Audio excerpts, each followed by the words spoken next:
Halo Sobat Alternativa, balik lagi. Di video kali ini kita akan bahas terkait dengan kata depan atau preposisi. Nah ini cukup sering teman-teman hadir, jadi teman-teman tolong dipahami ya. Nah izinkan aku ngejelasin terlebih dahulu. Sebenarnya kata depan tuh apa sih? Sesuai dengan namanya atau judulnya ya. Jadi preposisi atau kata depan itu adalah kata yang terdapat di depan nomina atau kata benda, kayak gitu. Nah jadi dia posisinya itu biasanya ada di depan si nomina itu sendiri. Nah, sebenarnya apa saja kata depan itu? Nah, di sini sebenarnya ada banyak ya teman-teman ya. Ada 1 sampai 53. Teman-teman mungkin bisa dibaca. Jadi ini beberapa yang sering muncul terkait dengan kata depan itu sendiri. Contohnya di sini ada kata akan, akibat, antara, atas, bagai, bagi, berkat, bersama, bersama-sama, dan lain sebagainya. Mungkin teman-teman nanti bisa dibaca terlebih dahulu ya. Sebenarnya ini apa aja sih kata depan kayak gitu. Nah, dalam penulisan kata depan teman-teman, dia ada beberapa aturan. Di sini ada 3 aturan. Aturan yang pertama, kata depan itu ditulis terpisah dengan kata yang mengikutinya. Jadi kata depan itu tidak boleh disambung, khususnya untuk kata depan di, ke, dan dari. Sehingga penggunanya itu harus dipisah dengan kata yang mengikutinya. Ketika menunjukkan arah, tempat, waktu, dan nama tempat. Contoh aturan kata depan ini adalah ada tulisan di mana, di atas, ke toko, dari Depok, dan lain-lain.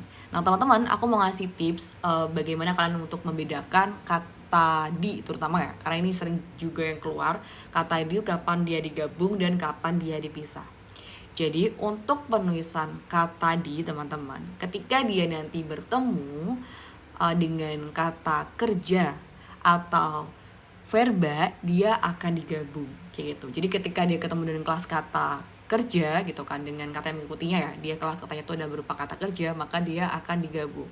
Selain itu dia akan dipisah. Jadi nanti ketika dia ketemu dengan kata sifat, kata benda, atau adverbia gitu kan, itu dia nanti akan dipisah kayak gitu. Contohnya kayak di samping. Nah samping itu kan maksudnya ke dalam keterangan ya teman-teman ya, maka dia harus dipisah seperti itu. Nah di sini contohnya yang aku gunain ketika kata di ketemu dengan kata kerja itu ketika di itu ketemu dengan kata makan. Nah di mana makan itu kan dia masuk ke dalam kelas kata kerja ya teman-teman. Jadi ketika ketemu dengan kata di, dia penulisannya harus digabung seperti itu.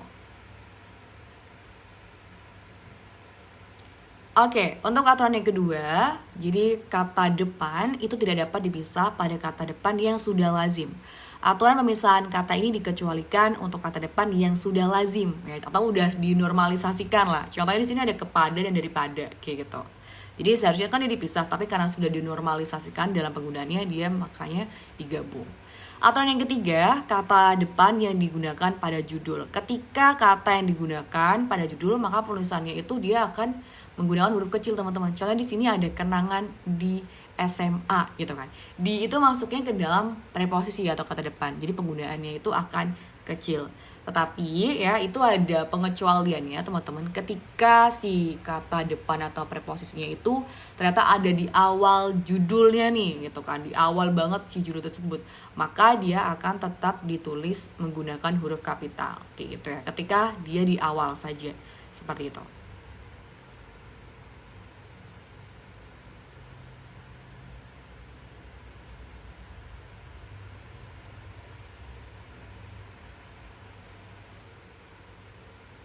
Oke, selanjutnya teman-teman, di sini mari kita coba latihan soal.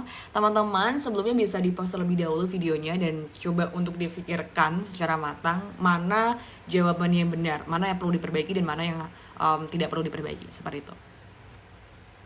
Oke, kalau sudah mari kita bahas ya teman-teman ya. Untuk soal yang pertama, mari berangkat ke kampus sekarang. Nah, di sini kata depannya itu ada bagian ke. Penggunaannya sudah tepat ya teman-teman ya. Dia dipisah nih. Setelah itu di kalimat kedua, ia datang daripada Surabaya kemarin. Nah ini daripada, ini kan konteksnya seharusnya digunakan sebagai komparasi gitu kan, atau perbandingan.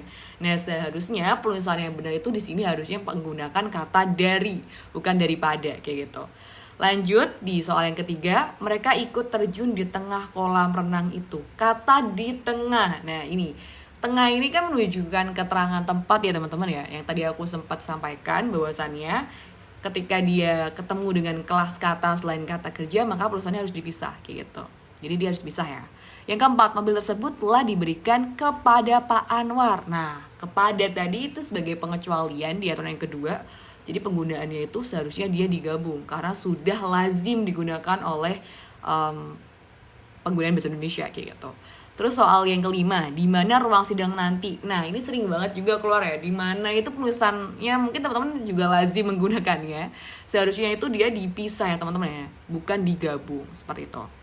Lanjut di soal yang keenam, Radit memakan makanan lebih banyak daripada Lia. Nah, di sini sudah benar. Penggunaan daripada itu sebagai perbandingan, tetapi penulisannya yang salah. Seharusnya dia digabung, bukan di spasi. Yang ketujuh, bola itu dimainkan oleh Putra. Nah, dimainkan ini sudah benar ya teman-teman ya, karena penggunaannya sebagai kata kerja atau verba. Jadi digabung. Yang ke-8, Andika belajar mengaji bersama di masjid. Nah, ini yang salah juga nih.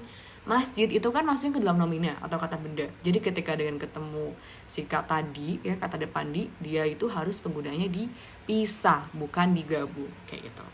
Yang ke-9, orang tersebut pergi dengan anaknya. Nah, ini kata depan itu bagian dengan ya teman-teman ya, dan ini sudah benar penggunaannya seperti itu. Yang ke-10, ke arah mana ia berlari. Nah, ke arah itu seharusnya dia dipisah, bukan digabung ya teman-teman ya, seperti itu. Oke, segitu dulu untuk materi kata depan. Teman-teman bisa dipahami terlebih dahulu lagi kalau misalnya masih bingung kan. Oke, see you di next video.